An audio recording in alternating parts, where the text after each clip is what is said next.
La comunicación en el proceso de cuidado de una persona en situación de dependencia o vulnerabilidad es esencial. Una adecuada comunicación permitirá establecer una convivencia más relajada y agradable, favorecerá las relaciones familiares positivas e integrará a la persona cuidada en la dinámica de la familia.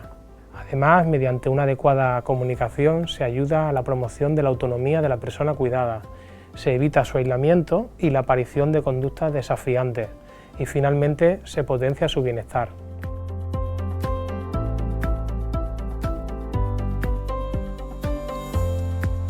En el lenguaje hay que tener en cuenta la capacidad para expresarse y entender los mensajes que se reciben. Estas capacidades pueden evolucionar de manera diferente a lo largo del tiempo. En las fases iniciales más leves de la progresión de una enfermedad con demencia, el lenguaje se caracteriza por la dificultad de encontrar la palabra adecuada, que es lo que denominamos anomia. Existe también una falta de iniciativa en el habla, una lentitud en sus respuestas, una dificultad para seguir el hilo de la conversación, lenguaje menos conciso, aparece un empobrecimiento de la riqueza expresiva y la persona es consciente de sus fallos. En las fases más intermedias de la enfermedad, con una afectación moderada, se observa una perseverancia en el lenguaje, en el cual se repiten las mismas palabras o expresiones, aparece una acentuación o empobrecimiento expresivo, una dificultad y denominación ya de objetos de uso cotidiano, la producción lingüística también más deteriorada, un lenguaje más pobre, aparecen palabras repetitivas para describir algo sencillo, uso de neologismos, ecolalia, aparece una incontinencia en el contenido del lenguaje y una alteración del uso de las palabras. Finalmente, en la fase avanzada de la enfermedad, cuando existe una afectación más grave de sus capacidades, aparece una imposibilidad de hablar, en que tan solo se emiten gemidos o chillidos, se denota una grave afectación del lenguaje, incluso se tenderá al mutismo, y aparece una aparente desconexión con el entorno, y aparte puede no llegar a entendernos lo que queremos decir.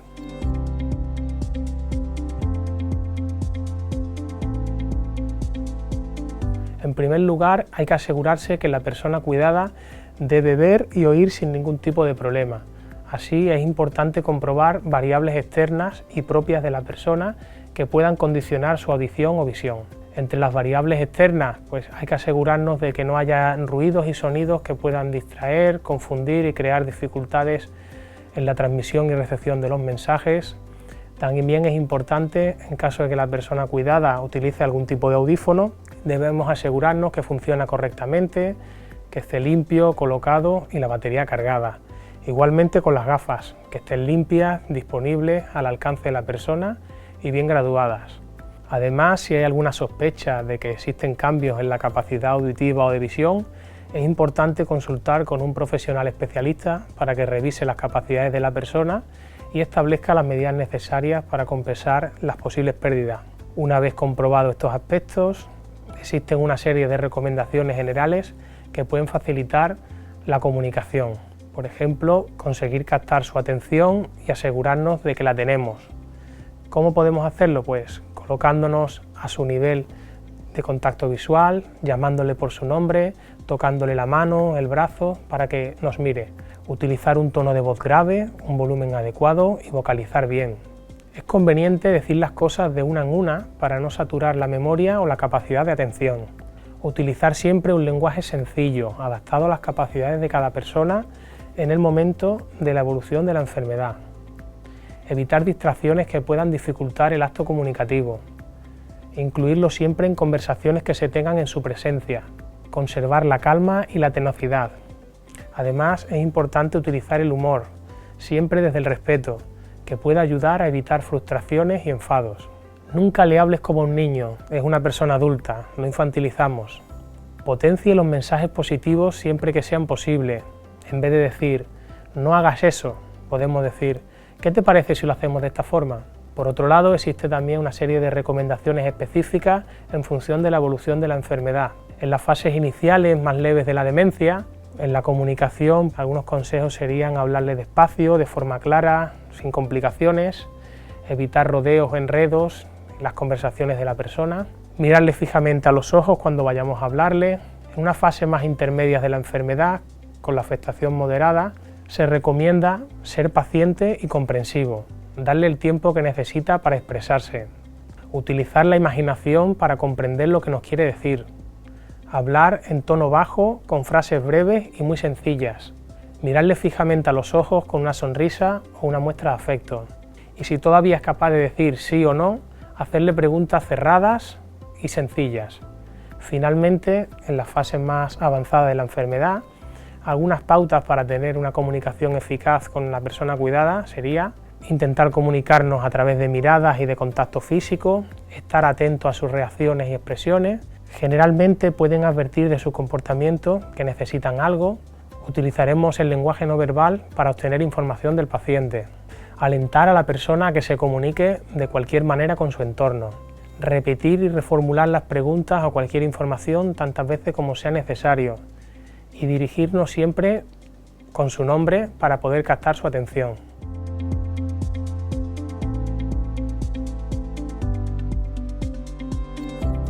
La comunicación no siempre tiene que ser verbal. A través del cuerpo, postura corporal, utilización de manos y brazos, o de las expresiones faciales, una mirada, gestos faciales, la sonrisa, nos podemos comunicar con otras personas y podemos conocer cómo se sienten en un momento concreto. Así, mediante el lenguaje corporal podemos saber si una persona está inquieta, si necesita algo, está alegre, triste, si tiene sueño, está ansiosa. Mantenga una postura corporal del cuerpo relajada y que transmita tranquilidad y confianza. Transmitir cercanía y afecto con sonrisa y miradas de cariño.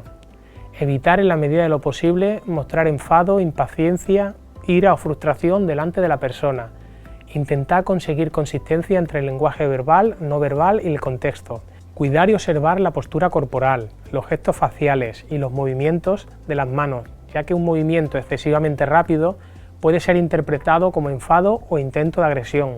Y recordar en todo momento que la fuerza de la comunicación no verbal radica en la emotividad que pongamos en lo que queramos transmitir, especialmente si se trata de muestras de afectos o sentimientos hacia la persona cuidada.